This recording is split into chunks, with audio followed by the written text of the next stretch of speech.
Kalau kita bicara nominal itu 6 juta per bulan. 6 juta per bulan. Bulan berikutnya jadi 7. 3 bulan berikutnya jadi 9. Setelah setahun jadi 11. Setelah 2 tahun digaji 20 juta per bulan. Umur 23, 24. Jadi sederhananya seperti itu. Dan itu bersih. Itu bersihnya. Uang makan dikasih lagi 8.000 sampai 10.000 baht. Kalau dikurskan sekarang 400 begitu sekitar 3.200.000 rupiah. Apartemen dikasih lagi. Uang tiket pulang pergi dari Indo, Thailand, Indo setahun 3 kali itu pun dikasih lagi. Jadi nabung ya.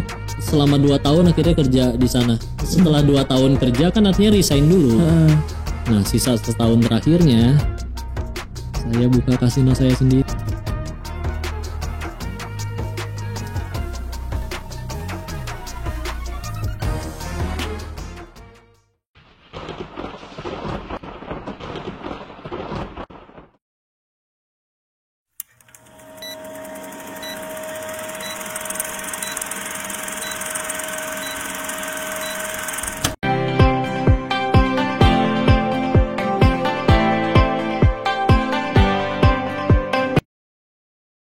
Assalamualaikum warahmatullahi wabarakatuh. Selamat datang di Ngobrol Santai Teman Hijrah. Ngobrol seru berfaedah. Kembali lagi bersama saya Kang Rensu. Dan tentunya hari ini kita kedatangan teman ngobrol yang sangat spesial. Beliau adalah Koh Dennis Lim. Benar gak sih? Benar, alhamdulillah. Oke, baik teman-teman, seperti yang tadi saya katakan bahwa teman ngobrol kita pada kesempatan hari ini adalah Koh Dennis, orang yang mungkin sudah tidak asing lagi buat teman-teman yang ada di Kota Bogor, di Surabaya juga ya. Ini namanya sudah dikenal di Jawa lah. Di Bogor dan Surabaya beliau aktif mengisi kajian-kajian. Tapi ngobrol santai kali ini kita kedatangan orang yang sangat inspiratif menurut saya gitu ya. Masih muda ya. Alhamdulillah. Keren. Tapi memiliki jiwa dakwah yang sangat luar biasa. Nah, ini adalah suatu hal yang sangat langka ini di anak-anak muda. Apalagi sekarang zaman luar biasa ya, anak muda tergerus dengan kemaksiatan. Tapi nanti kita akan ngobrol-ngobrol lah tentang itu. Sebelum itu kita akan perkenalan terlebih dahulu. Pak Dennis, gimana kabarnya? Alhamdulillah masih Allah sehatkan. Alhamdulillah. Kalian sehat? Alhamdulillah, saya selalu sehat. Apalagi ada antum di sini. Cerah sekali. Anda makin sehat, lighting.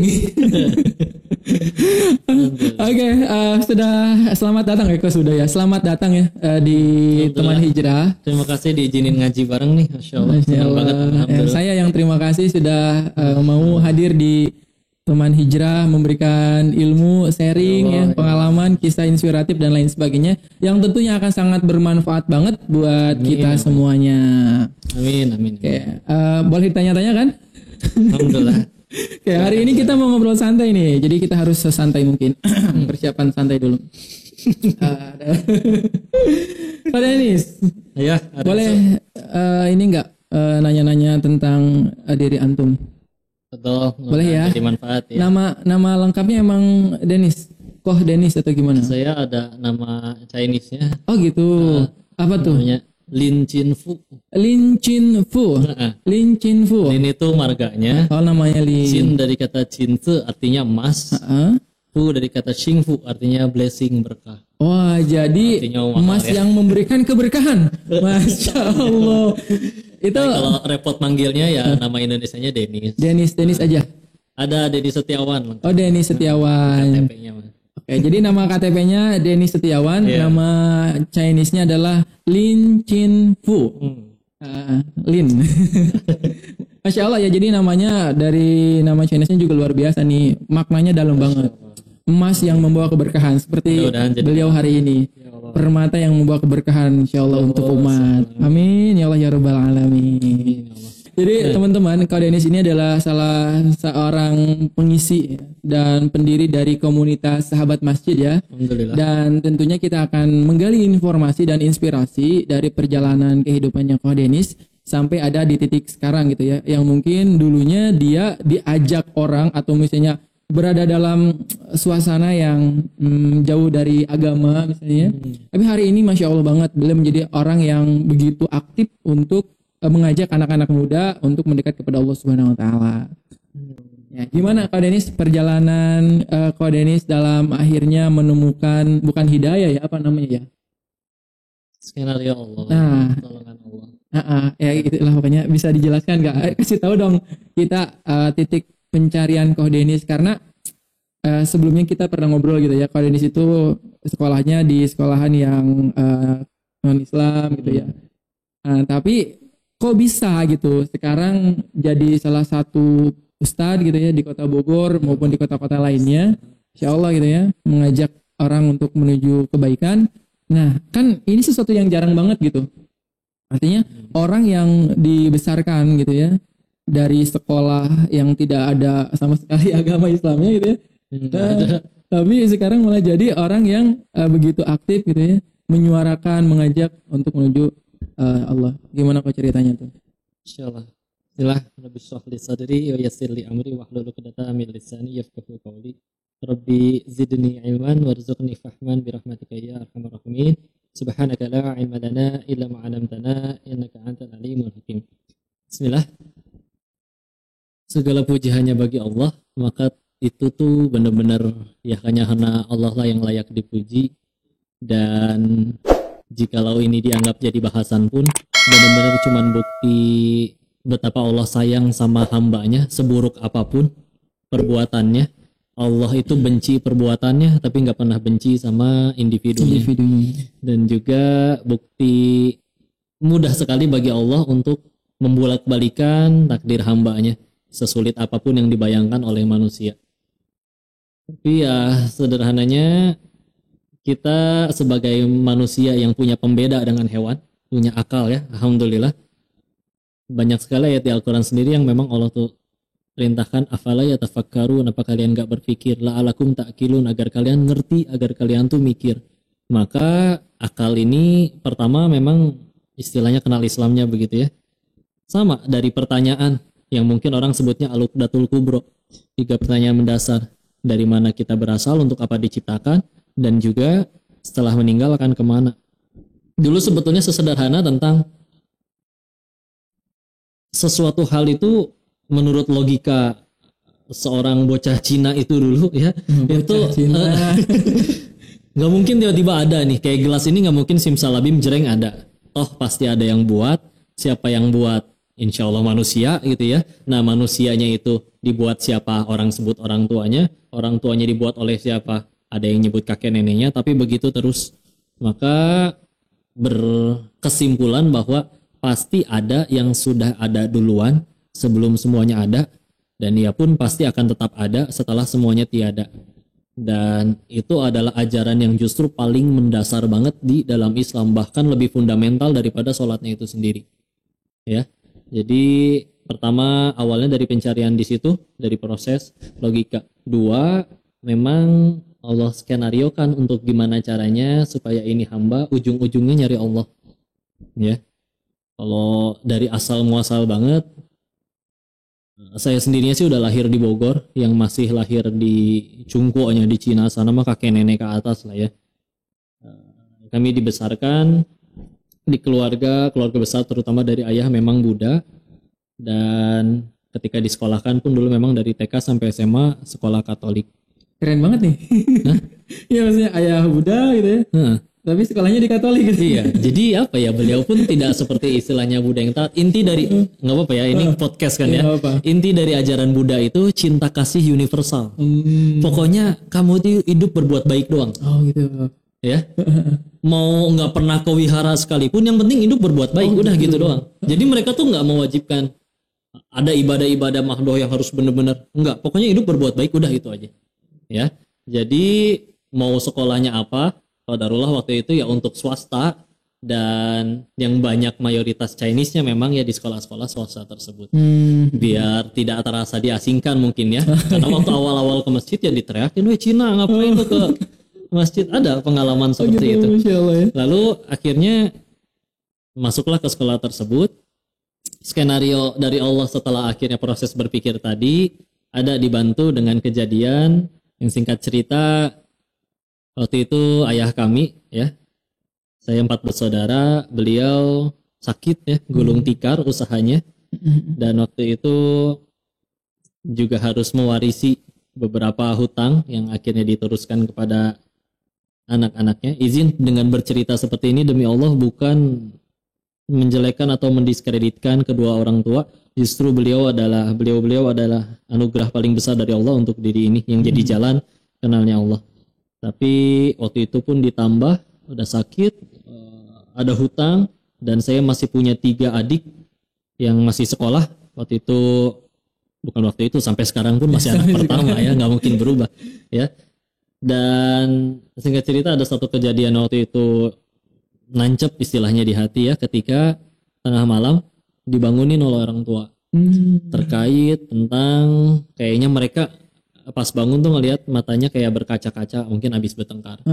Dan akhirnya dikasihlah selembar surat atau kertas yang saya tanya ini apa. Ternyata itu adalah rincian hutang beliau. Masya Allah. Jadi dikasihnya tuh rincian hutang ya? Iya. Istrinya waktu itu lagi ya Allah uji lah ya. Lalu berkatalah, kalau Koko jadi orang, ini tolong dilunasi karena kita udah nggak sanggup. Waktu itu ya. Jadi di saat teman-teman lagi bisa asik-asiknya main, umur asik-asiknya main, ini waktu itu menjelang lulus SMA. Masih muda banget. Menjelang lulus SMA. Dan itu ternyata utangnya tuh baru ke 1 orang dan nominalnya fantastis ya ketika itu. Insya Allah ya. Dan dari situ sebetulnya adalah proses pencarian untuk sebetulnya nyari tenang. Tenang. Jujur awal pertama nyari kenal Islam tuh nyari tenang. Nyari tenang ya. Ya, nyari tenang, bukan untuk pengen ngajar lagi, bukan untuk biar bisa nasehatin orang, enggak, pengen tenang udah gitu aja. Karena kondisinya ketika itu ya buntu kemana-mana, mau bayar sendiri ya uang jajan aja sehari cuma 5.000 sampai 10.000, nominalnya waktu itu puluhan juta. Jadi itu tuh segitu pun baru ke 1 orang. Jadi gimana caranya agar bisa itu selesai. Dan juga anak paling gede ya pengennya ya sayang pada orang tua, tahu mereka lelah, pengennya mah ngegantiin, tapi waktu itu masih apa daya. Mau cari jalan kemana, cerita ke orang tua, apalagi ke adik-adik nggak jadi solusi, ke temen juga nggak jadi solusi. Ya adalah yang akhirnya nyeletuk waktu itu. Ya udahlah, lu nyari Tuhan aja bro. Nyari Tuhan. Karena nggak punya pilihan lain. Nyebutnya pun nyari Tuhan, nggak nyebut Allah gitu. Karena waktu itu qadarullah sekolahnya di sekolah Katolik, kita pernah masuk, kan kita ya, berarti ikut ada ya, masuk ke dalam gereja, ya Allah takdirkan tidak mendapatkan ketenangan, jujur malah makin gelisah. Makin gelisah ya. Lalu keluarga besar memang dari ayah beragama Buddha ya, tapi itu pun pernah masuk ke wihara pun sama, tidak tambah tenang, nggak mendapatkan itu. Allah di Indonesia itu memang Islam begitu besar ya, 85% atau 88 terakhir pendataan, dan nyari sumber atau majelis ilmu tuh di mana-mana ada banyak. Kita nyasar aja dari masjid ketemu masjid lagi. Jadi sebetulnya sumber ilmu itu banyak sekali ya, dan akhirnya ya waktu itu mulai mendalami sholat, dan ketika sholat itu yang paling pertama dirasa ya, loh masalahnya kok belum beres tapi kok lebih enak, lebih tenang. Benar-benar kayak orang bilang kita berkuasa atas hati kita bisa memilih untuk senang atau bahagia. Maka kenapa hati yang ada di dalam jasad ini bisa dibulak-balikan tanpa kehendak diri? Berarti ada lagi kan yang mengaturnya. Ya dari situ alhamdulillah mulai mendalami, mulai mempelajari. Sambil seiring mempelajari memang akhirnya Allah mudahkan. Akhirnya lulus kuliahnya alhamdulillah pun waktu itu sambil kerja dan beres, dimudahkan tahun 2012 selesai kerja di Jakarta, punya usaha yang sampai akhirnya Allah izinkan sanggup untuk melunasi hutang yang dulu pernah diserahkan ketika itu, dan juga sanggup untuk adik-adik selesai kuliah, yang laki-laki 2, yang perempuan selesai sekolah. Untuk biaya orang tua berobat juga alhamdulillah Allah cukupkan. Sampai alhamdulillah sekarang pun beliau sudah sehat lagi. Alhamdulillah. Dan masih terus berikhtiar, sekarang jualan. Dan itu adalah episode pertama istilahnya.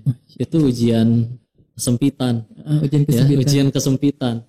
Ternyata yang dipikir itu adalah jawaban dari segala doa, baru opening ternyata. Jujur ya, karena akhirnya diuji dengan ujian selanjutnya, next stage. Masih ada. Ujian ke lapangan, itu Ujian yang ke berat lapangan. Arena, Masya Allah. Jadi ketika selesai dan akhirnya mulai Allah mampukan secara finansial, alhamdulillah sudah mulai belajar tentang ibadah-ibadah di dalam Islam, sudah diamalkan juga. Lalu qadarullah beres kuliah di Bandung 2012, 2013, 2014 sampai Februari tanggal 5 itu kerja di Jakarta. Di Kerja itu perusahaan, di perusahaan apa? perusahaan kayak trading saham, futures gitu. berjangka, ya, jual beli ya mata uang asing, ya, yang ada grafik sahamnya segala macam, ya. Mulai dari marketing pertama kali di situ digaji cuma 1,7 per bulan, tiap hari jadi angker, anak kereta. Ada kereta ya. Bolak-balik naik Kopaja, ngerasain dipalakin sama preman Metro Mini juga Kopaja, alhamdulillah. Singkat cerita 5 Februari 2014 tepatnya, sebelumnya itu diajak untuk mau nggak ngurusin usahanya si bos di Thailand. Jadi akhirnya ketika mengiyakan, maka berangkatlah ke Thailand 5 Februari 2014. Masih inget tanggalnya. Ingat banget ya. Inget banget. Biasanya kalau berkesan emang selalu ingat tuh. Alhamdulillah. 5 Februari 2014 berangkat di Thailand. Thailandnya lokasinya bukan di Bangkoknya, walaupun kami mendarat di Bangkok, lalu jalur darat lagi ke arah timur sampai perbatasan Thailand dengan Kamboja. Provinsi Sakyau, kota Aranya Pratet. Orang nyebutnya di situ Poipet. Itu daerah nggak ada hukum. Bisnis apa? Bebas gitu ya. Bisnis apa yang diajarkan untuk dikerjakan di sana adalah ternyata beliau punya bisnis kasino online. Kasino online. Iya. Udah ada berarti online ya? Ada.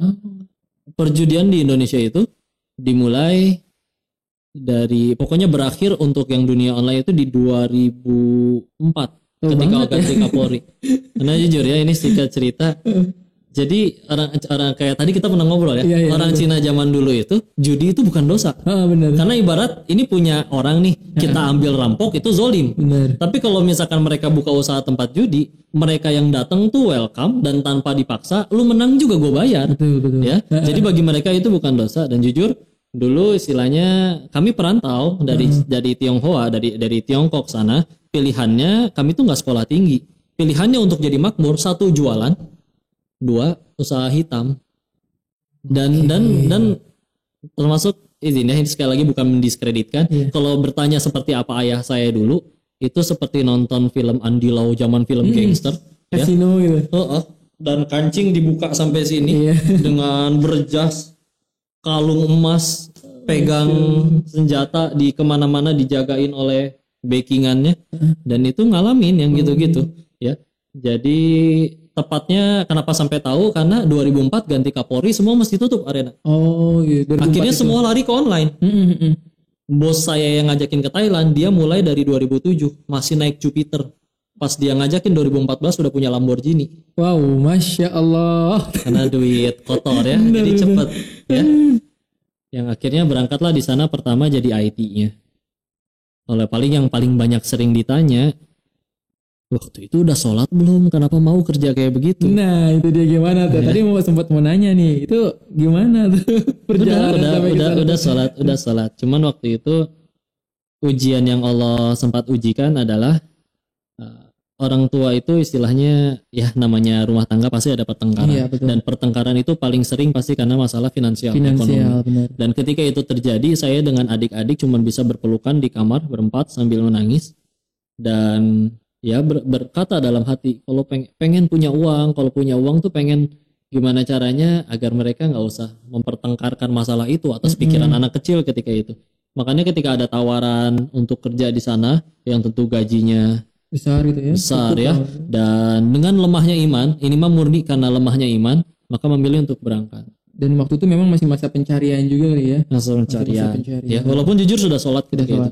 Sudah sholat ketika itu, tapi dan memang ketika ke sana ya besar memang. Pertama kali masuk itu kalau kita bicara nominal itu 6 juta per bulan. 6 juta per bulan. Bulan berikutnya jadi 7.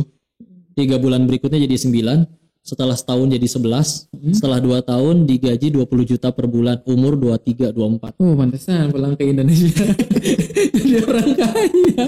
Ya, jadi sederhananya seperti itu dan itu bersih. Itu bersihnya. Uang makan dikasih lagi 8.000 sampai 10.000 baht. Kalau dikurskan sekarang 400 begitu sekitar 3.200.000 rupiah. Apartemen dikasih lagi. Uang tiket pulang pergi dari Indo, Thailand Indo setahun 3 kali itu pun dikasih lagi. Jadi nabung. Ya. Jadi bagi yang di sana bagi yang tidak merokok ya. Jadi uang makan tuh itu lebih dari cukup buat makan. Bener-bener. Ya. Jadi selama 2 tahun akhirnya kerja di sana. 2 tahun waktu itu ya? 2 tahun. Itu tahun Total 2000... sih 3 tahun 1 bulan 10 hari. Totalnya di Thailand. Total. Nah, itu berarti sampai tahun berapa tuh di Thailand? Tepatnya pulang 15 Maret 2017. Masih terhitung baru ya sebenarnya ya? Sebenarnya sih terhitung baru dan itu kan setelah 2 tahun kerja kan artinya resign dulu. Nah, sisa setahun terakhirnya saya buka kasino saya sendiri. Oh, nih. Jadi benar luar biasa lah ya. Setelah jadi izin ini mah punten yang berbicara di sini teh ya mantan bandar judi kalau mau jujur mah. Cuman kalau misalkan kalau bukan karena kebaikan Allah nggak mungkin dikenalkan dengan Masya Allah ini aki-aki yang soleh semua. Senang banget bisa ngobrol bareng, ketemu bareng. Keren banget nih mudah-mudahan jadi manfaat. Amin ya Allah alamin. Ini asli ini keren banget teman-teman gitu ya. Sesuatu yang mungkin saya pernah mendengar sedikit ikut kajian antum gitu ya. Tapi di sini lebih terbuka lagi untuk apa ya kisahnya dan mungkin perjalanan Ko Denis ini luar biasa banget ya, turun naik gitu fluktuatif, tapi ada satu hal yang kemudian yaitu tadi ketika dia ada di posisi diuji dengan apa kelapangan ya, ujian kelaparan atau ya apa kesulitan mencari Allah gitu ya. Walaupun misalnya waktu itu baru sebatas udah lu cari Tuhan gitu ya. Iya. Kemudian diuji dengan kelapangan. Nah, itu masa kembali kepada kata-kata di awal mencari Tuhannya itu di titik mana tuh? Ya, kita namanya orang lagi kesempitan mah mudah untuk sujud ya. Iya benar. Karena bahkan kalau lagi sempit, kepala pengen tenggak juga nggak bisa. Karena merasa merunduk gitu. Berat gitu ya. Nah, ketika jalan ke lapangan, memang ketika itu saya jujur nggak bangkrut. Akhirnya kami buka sendiri. Itu pun nggak sendiri. Kami kerjasama, ada orang Hong Kong ya, ada orang Thailandnya. Dan juga orang Malaysianya juga ada ketika itu. Saham saya 30% dan jelas meroket. Contoh November 2016 kami dapat omset sekitar 600 jutaan, ya saham saya 30% ya. Umur waktu itu 25. Jam kerja bebas. Namanya salah satu pemilik. Iya. Jadi jalan-jalan intinya kemana. Tapi singkat cerita, loh kok kenapa ini yang dulu dianggap sebagai sumber kebahagiaan dulu kan sampai mikir, iya, bener. Oh orang tua teh nggak ada duit bisa berantem, orang-orang di luar sana pun nggak ada duit bisa berantem. Kenapa ketika sekarang ini duit udah punya, waktu itu mah yang dirasa setiap hari tidur itu maksimal 3-4 jam pasti kebangun, entah karena mimpi buruk atau gelisah. Padahal waktu itu sangat berkecukupan ya dari sisi finansial. Bahkan ketika pernah bangun tidur dalam kondisi gelisah, nggak enak, takutan, kayak dikejar-kejar dan naudzubillah mungkin disumpahin orang-orang kali ya. Bangun teh ngecek saldo. Arena aman dah ini teh istilahnya loba kene masih banyak. Tapi kok malah nggak enak. Mulai jadi pertanyaan tentang kenapa ada orang-orang di Indonesia yang pemasukannya mungkin hanya 1,5 per bulan, yang bukan hanya ya, tapi maksudnya ketika dibandingkan dengan diri ketika itu, kok mereka penghasilan segitu, anak banyak, kok tenang gitu ya. Kenapa ini malah gelisah? Dan saya teh masih yang istilahnya masih newbie di situ teh. Si Koko yang pertama kali ngajakin saya ke bisnis itu dia sudah bersih pemasukan per bulannya 7-8 miliar. Bersihnya itu. Bersih, sudah dipotong biaya dugemnya, biaya foya-foya istrinya. Serius, dia hobi sekali party. Dia saking istiqomahnya. Maksudnya enggak libur party itu paling lama 3 hari. Dan kan mahal Arena. Kalau di kita beli Ultra Milk ya segitu tuh goceng. Iya. Nah, minuman keras mah kan satu botol tuh berapa juta. Iya, bener. Mohon maaf belum obat-obatannya. Betul. Pengetahuan tambahan aja ya. Satu butir pil ekstasi bisa 800 paling murah. Kalau untuk sabu-sabu 1 gram bisa nyampe 1,2 juta per 1 gram. Dan kalau mereka party, izin mohon maaf, tempat kayak gitu pasti ada wanitanya. Itu wanita nemenin duduk doang, belum diapa-apain, 2 juta. Aduh. Dan dia selalu ajak karyawannya. Jadi makanya sebulan habis 1,2 M itu nggak kerasa bagi dia. Jadi karena sekali party buat buka ruangannya aja kan pakai dolar, 20.000 dolar. Waktu itu kurs 13.000, jadi 26 juta. Dunia ya. Iya itu tuh. Tapi uniknya dia yang istilahnya bertahun-tahun istiqomah ngejar dunia kayak gitu, dia nyebut jenuh dengan dunia itu. Dan bahkan setiap kali dia turun dari Lamborghini-nya, nggak boleh sebut merek ya. Lalu istilahnya cerita ngobrol-ngobrol, dia selalu cerita, aduh gua stres. Ini manusia stres, dia turun dari mobil semewah itu, saya tahu rumahnya sebesar apa. Kenapa stres? Dibandingin lagi dengan orang yang di Indo pemasukan sebegitu kecilnya istilahnya dibanding dia, tapi bahkan masih bisa sedekah, tenang, ya. Maka pasti apa nih yang jadi pembeda, ya? Kalau Allahnya bisa bicara kepada saya langsung waktu itu seolah-olah kayak, bocah, dulu ngerasa bahagia itu dari duit, cobain kaya, bahagia nggak antum? Ya, jadi ternyata ya, kenapa malah makin lebih menderita dibanding dulu yang waktu masih kuliah, pagi sampai sore kuliah, sorenya teh dulu ngajarin mate, fisika, kimia, itu tuh 2 jam cuma dibayar 30.000 perak. Itu di Bandung. Itu juga masih suka dikorupsi sama si anaknya. Bilangnya mama belum ngasih. Taunya padahal ditagih ke mamanya ini ketika udah 1 bulan. Orang udah dititipin kok ke anaknya. Anak 2 SMP bisa mau duit. Ya Allah. Tapi waktu itu tenang, walaupun bahkan berat badan, ngerasain berat badan 45 di bawah 50 sama karung beras, beratan karung beras. Tapi kok tenang begitu ya. Kenapa yang di sana malah ini apa yang salah? Maka akhirnya kan ketika manusia kadang dengan skenario yang Allah pilihkan, bisa jadi menjadikan Allah itu memang biasa jadi pilihan terakhir. Kayaknya mungkin yang belum dilakukan, ya sudah, ambil wudhu, sujud, cerita sejadi-jadinya, cerita seada-adanya, ya. Dan kita memang tidak bisa berbicara langsung kepada Allah, namanya juga bukan Nabi Musa alaihissalam, maka membaca kalam-kalamnya. Dan ayat favorit yang hingga saat ini pun masih Masya Allah adalah Quran surat 13 Al-Ra'd ayat 28. Ala bidzikrillah kita tatma'innul qulub, hanya dengan mengingat Allah maka hati menjadi tentram. Kenapa kok jadi wajar ternyata untuk jadi tenang, tentram hati, ini hati di sini jasadnya, di dalam jasad ini, tapi yang bisa bolak-balik bukan kita. Makanya wajar kenapa ada artis yang win cerai, artis yang bunuh diri, yang udah kaya masih korupsi, yang udah sekaya itu seperti si bos dulu masih stres aja, sedangkan di Indo wajar dia ternyata penghasilan segitu, anak 6 tapi cukup, anak-anaknya ngapalin Quran semua, sekolah juga jadi ada beasiswa. Dan betapa ya Allah, berarti yang harus kita tanya setiap hari dalam hati adalah, ya Allah, sudah seberapa banyak diri ini mengingat Engkau? Karena hati ini pun dimiliki oleh Engkau. Nah, kalau misalkan jauh dari Engkau, sedangkan Engkau yang telah memberikan segala-galanya, kita aja nggak suka dilupain ya. Misal Arena udah bantuin orang berkali-kali, tapi yang udah dibantuin ya teh nggak pernah nganggep, terus malah lebih seneng ke orang lain yang lebih sering ngasih mudorot. Ya alhamdulillah Allahnya tidak seperti kita yang punya lebih mudah marah dan segala macam. Keren banget nih. Oke, jadi semenjak itu akhirnya lagi-lagi ya problemnya adalah mencari ketenangan gitu ya. Jadi tenang. Ketika sulit mencari ketenangan. Ketika diberikan ujian ke lapangan tetap ada sisi yang akhirnya menjadi titik itu. Karena ternyata itu tidak memberikan ketenangan kan. Benar. Nah terus waktu itu balik nih ke Indonesia. Ya lalu itu galau juga, parah galaunya ya, karena kan waktu itu masih harus jadi ngebantuin keluarga lah untuk ngebiayain. Kan duit dari sana kan emang gede ya. Iya. Nah, jadi ada mikir ini kalau pulang gimana, mau kerja apa, mulai kerja, ditulis di CV apa, ditulis mantan bandar judi kan nggak mungkin, yang ada ditewak. Iya benar-benar. Jadi ini mesti gimana, ragu kan. Dulu dinasehatin sama guru, alhamdulillah punya kenal dengan orang-orang yang juga masih dekat dengan agama. Dia bilang kayak gini, waktu masih di perut ibu kita jadi janin, kita udah perlu nutrisi atau rezeki belum sih? Perlu ya, nutrisi.